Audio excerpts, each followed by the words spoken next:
Telangana రాజకీయాలని frustration కుదిపేస్తోంది అనేది చర్చ. లేకపోతే ఇలాంటి భాష రాదు.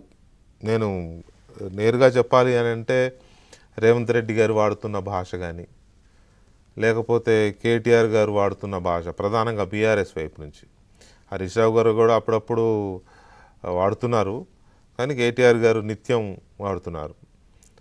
తర్వాత బీజేపీ నుంచి ఒకరిద్దరు నాయకులు. ఇది చూస్తూ ఉంటే ఏమి సంకేతాలు ఇస్తున్నారు? అసలు విమర్శించదలుచుకున్నారా, తిట్టుకోదలుచుకున్నారా వ్యక్తులుగా? కేటీఆర్ గారు BRS party working president and మాజీ మంత్రి, మళ్ళీ బీఆర్ఎస్కి కాబోయే మళ్ళీ అధికారంలోకి వస్తే కాబోయే ముఖ్యమంత్రి కూడా ఆయనే. ఒకరోజు కాకపోతే ఒకరోజు ఆయనే కదా పార్టీలో. ఇది అందుకే కదా కవిత గారు తిరుగుబాటు ప్రకటించింది. సో అది ఒక పాయింట్. ఆ స్థాయి ఆయనది. రేవంత్ రెడ్డి గారు ఎలాగూ ప్రజెంట్ ముఖ్యమంత్రి, ఆ స్థాయి ఆయనది.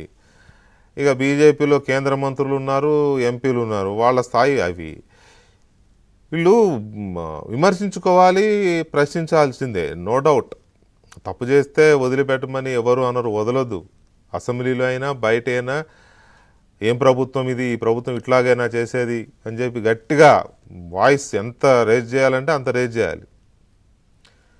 కానీ వ్యక్తులుగా తిట్టుకోవడం అనేది ఏమి సంకేతాలు ఇస్తున్నారో అంటే, మాకు పాఠాలు చెప్తారా అంటే అనొచ్చు, ఎందుకంటే అవతల ఉన్న వాళ్ళకి ఇవి పాఠాల్లాగా కనిపిస్తాయి. కానీ ప్రజలు వీటిని అసహించుకుంటున్నారు అని ఎప్పుడు గమనిస్తారో, అది ముఖ్యమంత్రి గారైనా, ప్రతిపక్ష పార్టీల నాయకులైనా, అధికార పార్టీ నాయకులైనా, ఎవరైనా ఎప్పుడు దీన్ని గమనిస్తారో నాకైతే అర్థం కావట్లా. కనీసం ఆంధ్రప్రదేశ్ లాగా కాకుండా తెలంగాణలోనైనా మన తెలంగాణ కల్చర్కి వీటికి తగ్గట్టుగా కాస్త హుందాగా ఉంటే గౌరవంగా ఉంటుంది అని అనుకుంటే ఆంధ్రప్రదేశ్ని మించిపోతున్న పరిస్థితి కనపడుతూ ఉంది, విచ్ ఈస్ అన్ఫార్చునేట్, బాధాకరం.